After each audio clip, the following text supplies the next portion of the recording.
Hello बच्चों, कैसे हो आप सभी। आप सभी का स्वागत है मैत्री इंस्टीट्यूट में। मैं आशा करता हूँ कि आप सभी स्वस्थ होंगे और मस्त होंगे। जैसा कि आप सभी को ज्ञात ही होगा कि आज हम यहाँ पे किस बारे में बात करने वाले हैं। आपने थंबनेल पे देख ही लिया होगा। आज हम क्लास 12th के हिंदी के सिलेबस के बारे में डिस्कस करेंगे कि हिंदी के सिलेबस में पिछले कुछ वर्षों में जो सिलेबस आ रहा है क्या उनमें कोई चेंजेस हुए हैं या नहीं, या इस साल जो भी सिलेबस है वो सेम है या कुछ चैप्टर हटा दिए गए हैं। जैसे कि आपने फिजिक्स केमिस्ट्री में मैथ में देखा होगा कि आपके 3 और 4 जो चैप्टर थे वो उनको हटा दिया गया है। और क्या हम जानते हैं कि हिंदी में भी क्या कुछ चैप्टरों को हटा दिया गया है या सारे चैप्टर वही हैं। ये हमारा क्लास 5th के जो बच्चे हैं, क्लास 5th के जो भी बच्चे हैं, आपके भाई बहन हैं जो नवोदय की प्रिपरेशन करना चाहते हैं, वो हमारे ब्रह्मास्त्र बैच को ज्वाइन करें। अगर आपको कोई भी इंक्वायरी हो इसके बारे में तो आप नीचे दिए गए नंबर पे कॉल करें 9753344167 पे कांटेक्ट करें। ये हमारा अर्जुन बैच है क्लास 5th के ही लिए। जो बच्चे नवोदय सैनिक दोनों की एक साथ अगर प्रिपरेशन करना चाहते हैं तो हमारे अर्जुन बैच को ज्वाइन करें। इसमें भी आपको सारी चीजें प्रोवाइड हो जाएंगी, live and recorded lecture, notes, practice sheet material, daily doubt session, question practice, e notes. इसमें 20 मॉडल पेपर होंगे प्रीवियस ईयर। एक्सपर्ट फैकल्टी, हमारे यहाँ जो फैकल्टी है वो इंडिया के best one of the faculty है।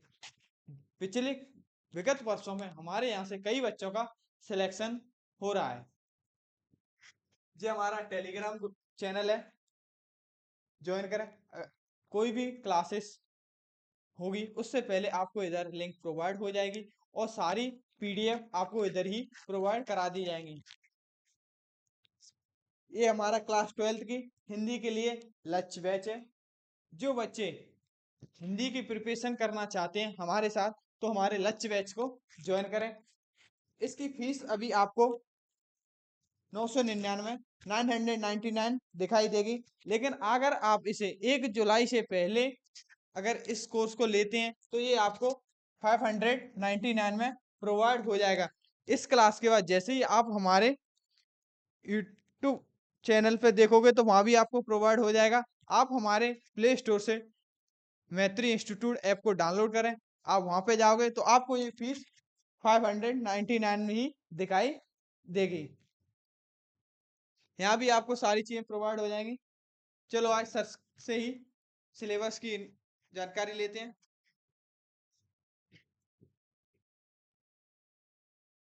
नमस्कार बच्चों, मेरा नाम रविकांत त्यागी है, जो कि मैं हिंदी पढ़ाता हूँ 10th 12th दोनों की।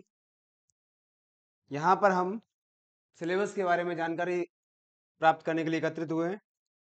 हमें सिलेबस के बारे में जानना है कि सिलेबस में क्या क्या बदलाव हुआ है, किस विषय में मतलब किस चीज़ में से क्या हटाया गया है, क्या जोड़ा गया है, क्या नया है, क्या पुराना है, सबके बारे में यहाँ से जानकारी प्राप्त करते हैं। ये है मार्क्स का पैटर्न, यानी कि पेपर में जो परीक्षा में जितना भी अ, जितना भी क्वेश्चन आते, कितने क्वेश्चन आते हैं, कितने नंबर का आता है, कितना प्रैक्टिकल रहता है, कितना सिलेबस में से रहता है, ये सब हम यहाँ जानकारी लेंगे। तो जैसा कि आप देख पा रहे होंगे, हमारा जो परीक्षा है उसका जो पेपर होता है वो 3 घंटे का रहता है। इसमें टोटल मार्क्स 100 रहते हैं, लेकिन पेपर का मार्क्स 80 रहता है। यहाँ पर 20 नंबर यानी 20 मार्क्स प्रैक्टिकल के रखे जाते हैं। ये हमारे सिलेबस है, जहाँ पर हम सिलेबस के बारे में जानकारी एकत्रित करेंगे, देखेंगे कि कौन सी चीज हटाई गई है, कौन सी जोड़ी गई है, क्या क्या हमारे सिलेबस में आता है। यहाँ देख सकते हैं हमारे 12th क्लास में 2 किताबें रहती हैं। एक का नाम है आरोह और दूसरी का नाम है वितान, जिसको अपन आरोह भाग 2 और वितान भाग 2 के नाम से जानते हैं। आप सभी को पता होगा कि आरोह भाग 1 11th की बुक रहती है और आरोह भाग 2 12th की बुक रहती है। इसमें आगे जानेंगे कि आरओ भाग 2 में कौन कौन से चैप्टर हैं, कौन कौन से पार्ट हैं। इसमें सबसे पहले दिया गया है काव्य खंड, यानी कि जिसको बोलते हैं अपन पद्य खंड भी बोलते हैं, काव्य खंड बोलते हैं, कुछ भी हो सकता है ना। किताबों के माध्यम से जो भी लिखा रहता है वही अपन को समझना होता है। काव्य खंड में कुछ चैप्टरों के नाम दिए गए हैं, आप देख सकते हैं यहाँ पर। यहाँ लिखा हुआ है काव्य खंड में, पद्य खंड में से संदर्भ, प्रसंग, व्याख्या और काव्य विशेष आएगा। बच्चों, काव्य विशेष को काव्य सौंदर्य भी कहा जाता है। आपके पेपर में काव्य सौंदर्य लिखा आ सकता है, काव्य विशेष लिखा आ सकता है, या फिर केवल विशेष भी लिखा आ सकता है। इसमें से कुछ चैप्टरों के नाम भी हैं। पहले एक चैप्टर है जिसका नाम है आत्म परिचय, जो हरिवंश राय बच्चन जी ने लिखा था। ये पाठ हमारा निशा निमंत्रण नामक पुस्तक से लिया गया है, जिसको हरिवंश राय बच्चन जी ने लिखा है। दूसरा जो पाठ है पतंग, इसको आलोक धनवा जी ने लिखा है। इसमें भी इसमें एक बच्चों की मन की तुलना एक पतंग से की गई है। जिस प्रकार पतंग आसमान में खुले स्वच्छंद रूप से उड़ती रहती है, उसी प्रकार बच्चों का मन भी बिना रोक टोक के खुशी खुशी आगे बढ़ता रहता है। तीसरा जो पाठ है जिसमें लिखा है कविता के बहाने या बात सीधी थी पर, इस पाठ को लिखने वाले का नाम कुंवर नारायण है। इस पाठ में जो बताया गया है उसके बारे में अपन आगे डिस्कस करेंगे। आगे लिखा है चैप्टर नंबर 4 पे, इसका नाम है कैमरे में बंद अपाहिज। इसको लिखा है रघुवीर साय जी ने। इस पाठ में एक अपाहिज और मीडिया के बीच में होने वाली वार्तालाप के बारे में समझाया गया है। किस प्रकार मीडिया वाले लोग अपने स्वार्थ के लिए, अपने फायदे के लिए एक गरीब का, एक अपाहिज का मजाक उड़ाते हैं। उस मजाक उड़ाने से उस गरीब या उस अपाहिज पर क्या प्रभाव पड़ता है, उसकी मानसिकता पर क्या दबाव पड़ता है, इसके बारे में इस पाठ में जानेंगे। ये जो उषा नामक पाठ है, जिसको शमशेर बहादुर सिंह जी ने लिखा था, ये इस सिलेबस से हटा दिया गया है, इसमें नहीं है। इसके बाद आपके पास लिखा है कवितावली नामक पाठ लिखा है, जो लिया गया है उत्तरकांड से। इसमें राम लक्ष्मण मूर्छा और राम का विलाप लिखा हुआ है। यानी आपको यदि याद हो तो मेघनाद ने जब भगवान लक्ष्मण को जब शक्ति मारी थी तो उससे बेहोश हो गए थे, घायल हो गए थे, मूर्छित हो गए थे। उसी दुख में भगवान राम एक आम इंसान की तरह किस तरह रोते बिलखते परेशान हो रहे थे, उस दुखद मनोदशा का इसमें गोस्वामी तुलसीदास जी ने वर्णन किया है। आगे लिखा हुआ है चैप्टर नंबर 7, जिसमें लिखा है रुबाइयां और गजल, जिसको फिराक गोरखपुरी ने लिखा है। यहाँ पर लिखा है चैप्टर नंबर 8 छोटा मेरा खेत या बगलों के पंख, जिसे लिखा है उमाशंकर जोशी जी ने। इसमें पुरानी परंपरा, पुराने नियम, गांव में क्या क्या होता था, उसके बारे में चर्चा की है। अगला जो भाग है जिसका नाम है गद्य खंड। गद्य खंड में कौन कौन से चैप्टर रहते हैं, कौन कौन से हट गए हैं, कौन से आ रहे हैं, इसके बारे में अपन चर्चा करेंगे। तो जैसा कि आप देख पा रहे हो, यहाँ पे लिखा हुआ है, सॉरी गलती से मिस्टेक हो गया है, गद्य खंड लिखा आ जाएगा। यहाँ गद्य खंड आएगा जिसमें संदर्भ, प्रसंग, व्याख्या, काव्य सौंदर्य रहेगा। देखिए, आपको एक बात बताते चलूं, जो पद्य रहता है उसमें काव्य विशिष्ट रहता है, और जो गद्य रहता है उसमें काव्य सौंदर्य या गद्य सौंदर्य रहता है। जैसा कि आपको आपकी स्क्रीन पर दिखाई दे रहा हो, इसमें पाठ 1 पर लिखा हुआ है भक्तिन, जो महादेवी वर्मा जी ने लिखा है। भक्तिन एक ऐसी औरत के बारे में है। ये पाठ ऐसी औरत के बारे में जिसका बचपन से ही हमेशा संघर्ष चलता रहा। उसके अपनों ने हमेशा उसे दुख दिया, परेशान किया, लेकिन उस औरत ने कभी भी हिम्मत नहीं हारी और हमेशा अपनी मुसीबतों के सामने एक नए रूप में, नई ऊर्जा के साथ लोगों के सामने प्रकट होती रही। दूसरा पाठ है जिसका नाम है बाजार दर्शन, जो लिखा है जैनेन्द्र कुमार जी ने। इस पाठ में बाजार में होने वाली,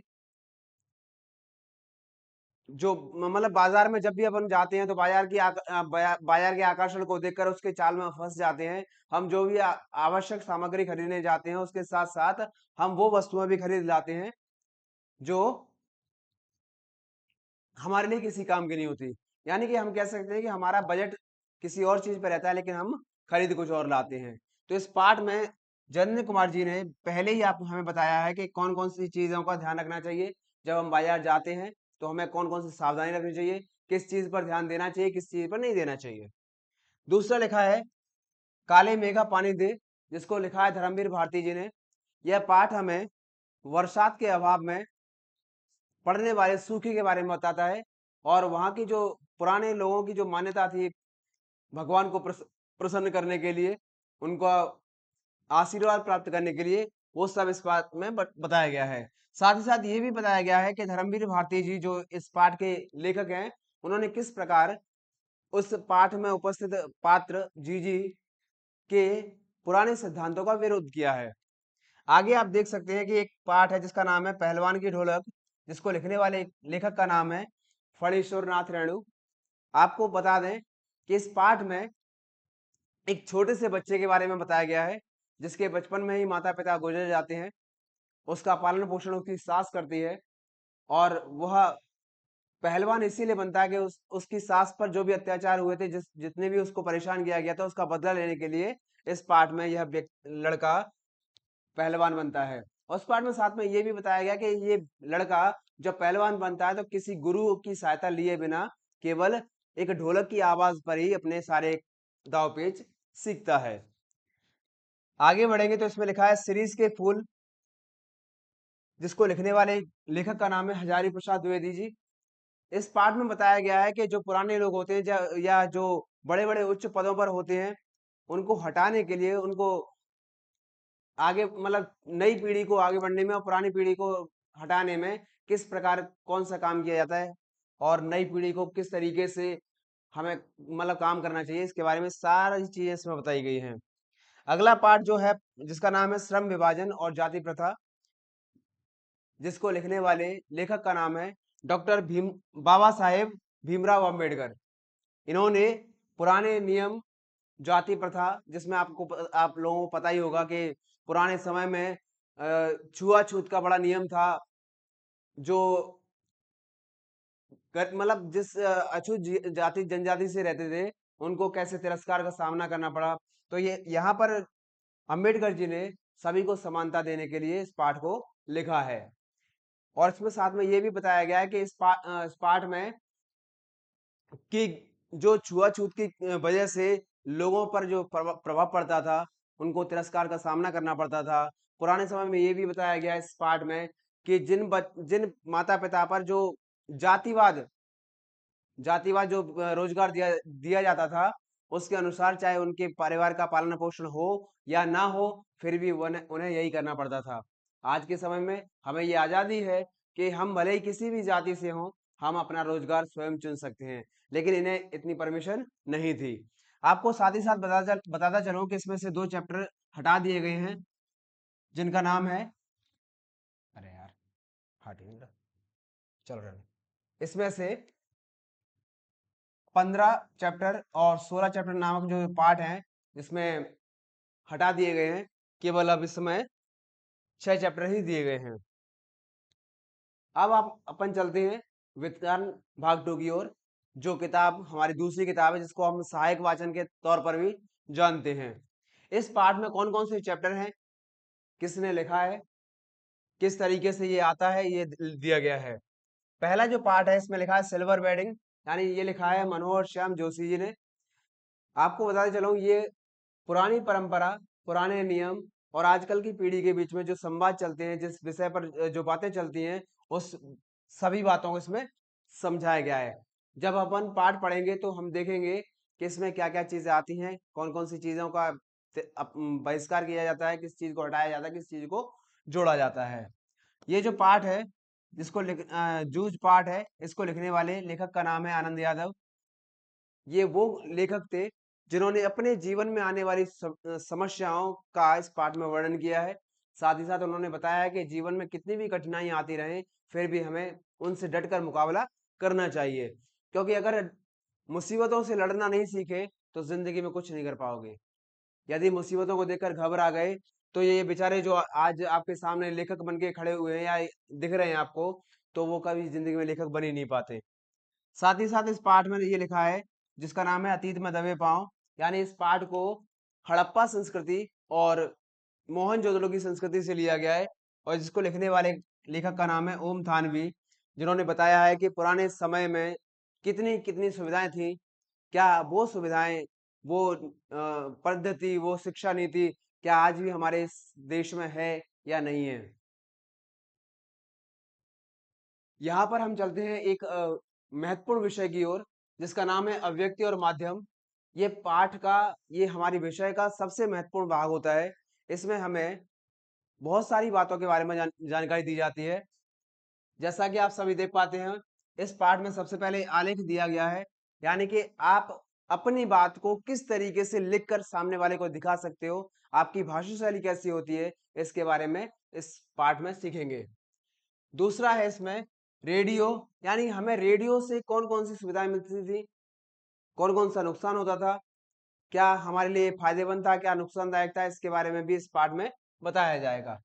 दूसरा टेलीविजन, सेम ऐसे ही है, जैसे रेडियो में केवल हम रेडियो की बातों में केवल सुन सकते थे, उसमें देख नहीं सकते थे, यहाँ पर हम टेलीविजन में सुन भी सकते हैं, साथ ही साथ देख भी सकते हैं।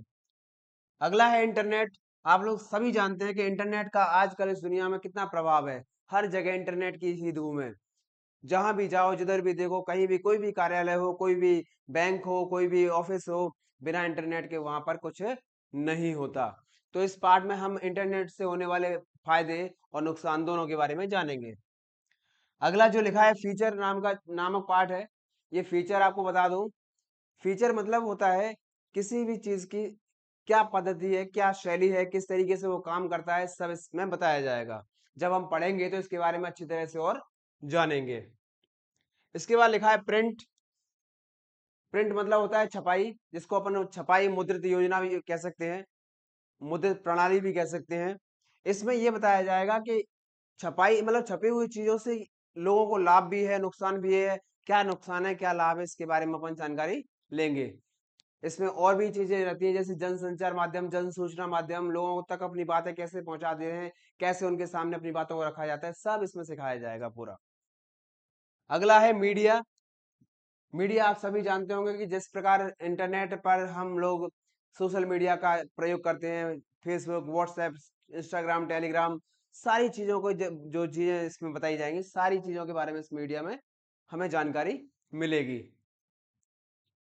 अगले की तरफ बढ़ते हैं, जिसका नाम है ग्रामर मटेरियल, यानी कि हमारे हिंदी में कितनी ग्रामर आती है, क्या क्या महत्वपूर्ण चैप्टर रहते हैं, किस विषय पर चर्चा की जाती है, सारी विषय पर इस पार्ट में जानेंगे, इस भाग में जानेंगे।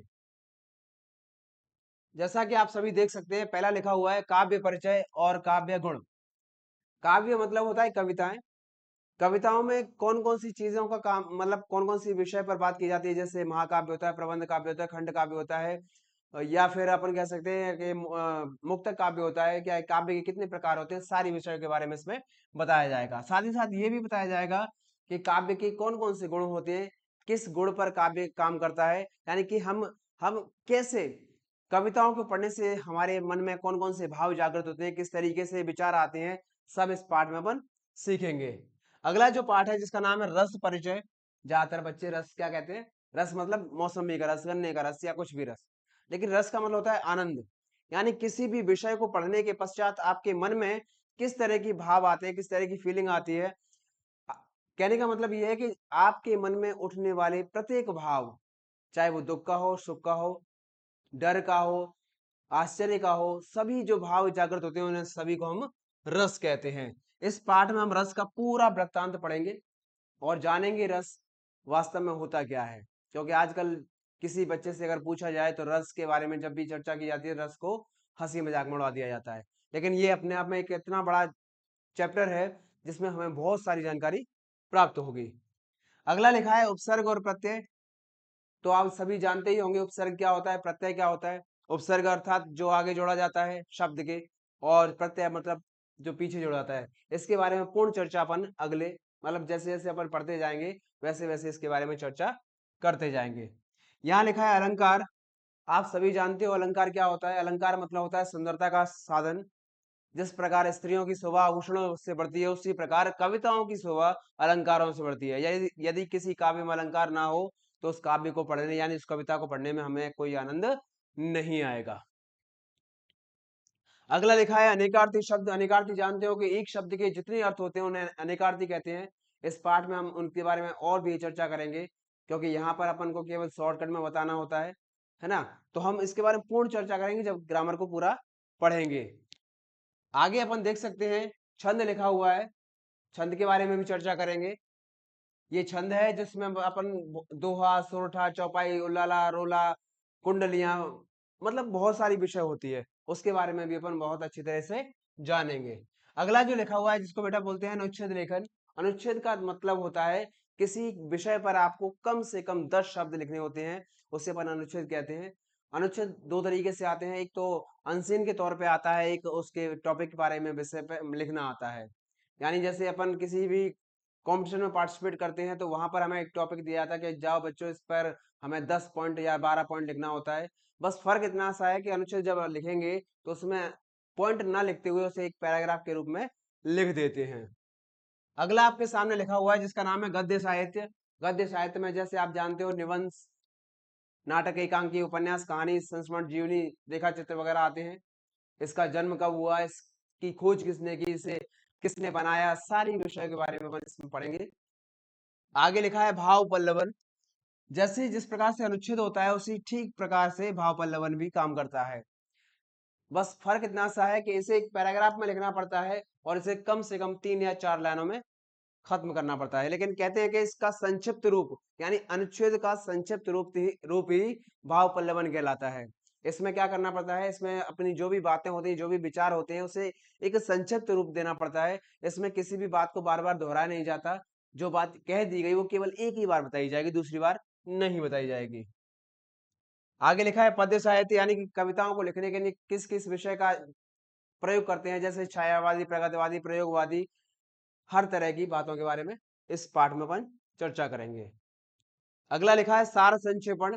तो आप जैसा कि आप सभी को पता हो अनसीन पैसेज होती है उसको सार संक्षेपण भी कहा जाता है। फर्क इतना है कि अनसीन पैसेज यानी कि पैराग्राफ में हमें 5 या 4 क्वेश्चनों का जवाब देना होता है, सार संक्षेपण में केवल 2 प्रश्नों का जवाब देना होता है। एक तो उस गद्यांश का उचित शीर्षक क्या होता है, दूसरा इस गद्यांश को पढ़कर आपको क्या शिक्षा मिलती है, यानी जिसको कहते हैं सार। सार मतलब उस गद्यांश का उचित सारांश। कहने का मतलब है उस गद्यांश को पढ़ने से आपको क्या शिक्षा मिलती है, आप क्या सीखते हो, क्या नई बातें जानते हो, ये सब हमें इसमें लिखना होता है। इसमें और भी है जिसका नाम है विज्ञापन लेखन। जैसा कि आप सभी जानते हैं कि किसी व्यक्ति को अगर अपनी नई संस्था का, नई कोचिंग का, नए व्यापार का कुछ प्रचार प्रसार करना होता है, इसको कहते हैं विज्ञापन।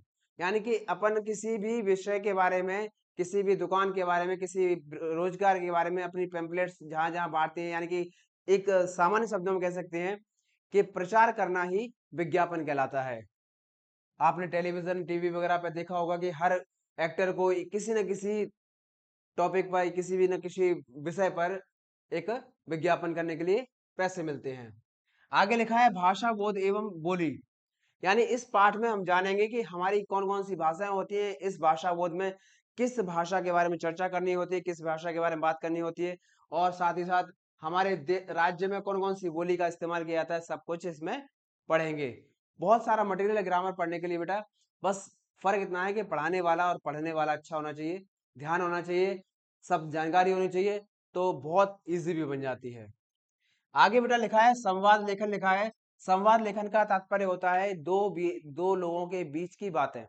यानी जैसे हम और आप आपस में बात कर रहे हो, आपने जो भी शब्द कहे, जो भी वाक्य कहा, जो भी बातें कही, मैंने भी कही, उन सबको जोड़कर एक पैराग्राफ में लिख दिया जाता है। साथ ही साथ किसने क्या कहा उसका नाम भी लिख दिया जाता है, उसे हम संवाद लेखन कहते हैं।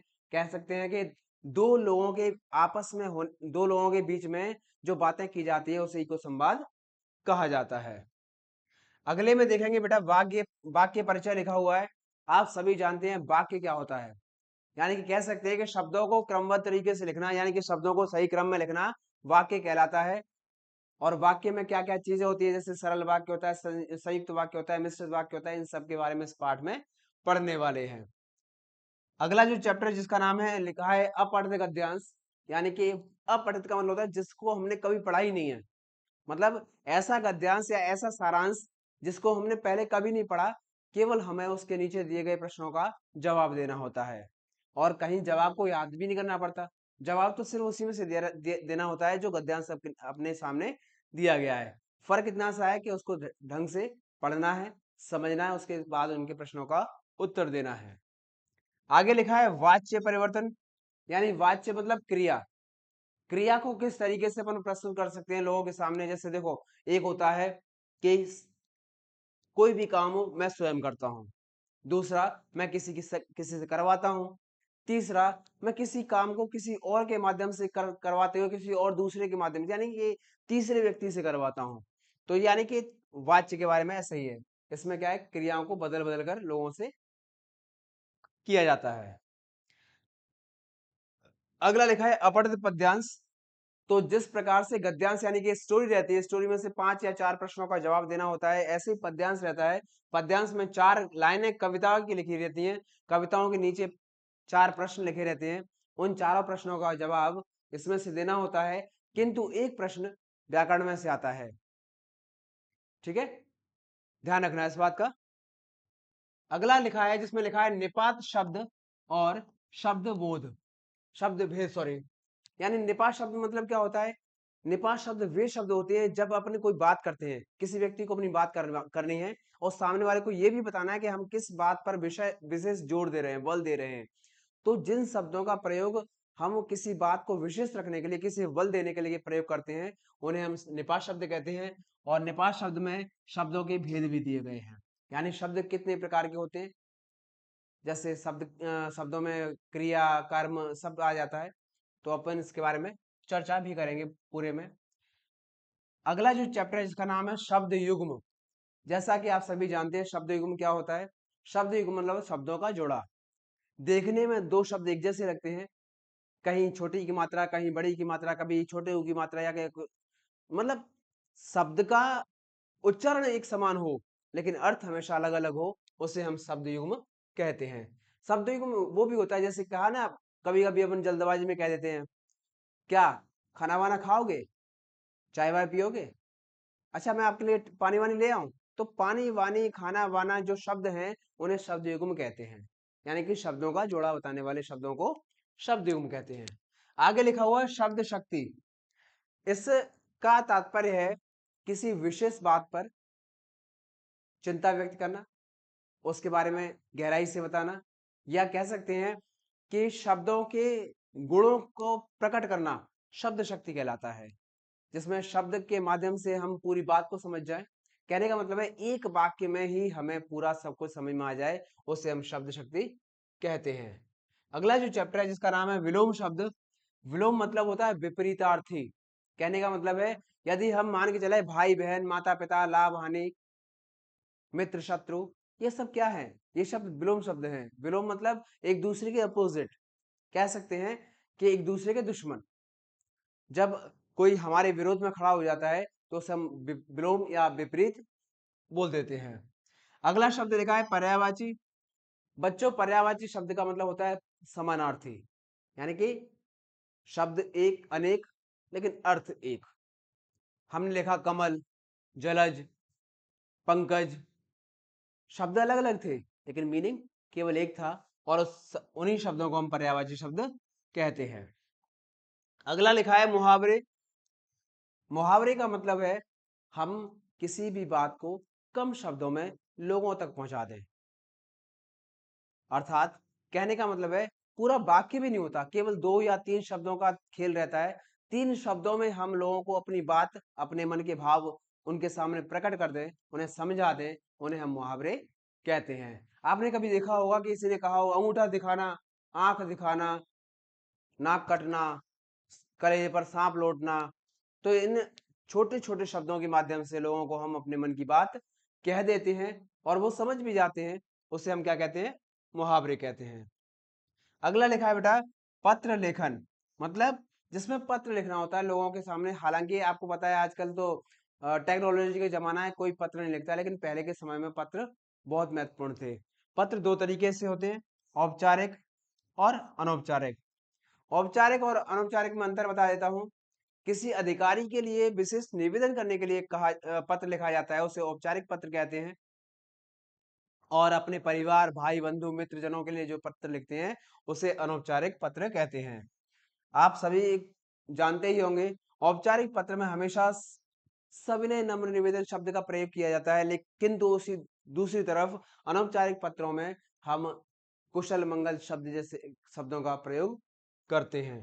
अगला जो पॉइंट है जिसका नाम है निबंध लेखन। आप सभी को पता है कि इस पाठ में निबंध लिखना होता है। निबंध 7 नंबर का आता है एग्जाम में, जिसमें हमें रूपरेखा लिखनी होती है। अब आप सभी को ये भी बताते चलो कि रूपरेखा होती क्या है।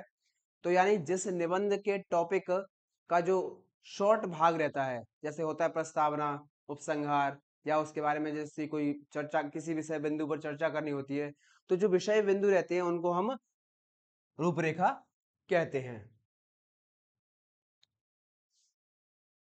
तो आप सभी को हमारी वीडियो कैसी लगी? पसंद आए तो लाइक शेयर कमेंट करना। जिस भी छात्र छात्रा को हमारी क्लास ज्वाइन करनी हो तो कृपया आप प्ले स्टोर से मैथिली इंस्टीट्यूट नामक ऐप इंस्टॉल करें। थैंक यू, धन्यवाद।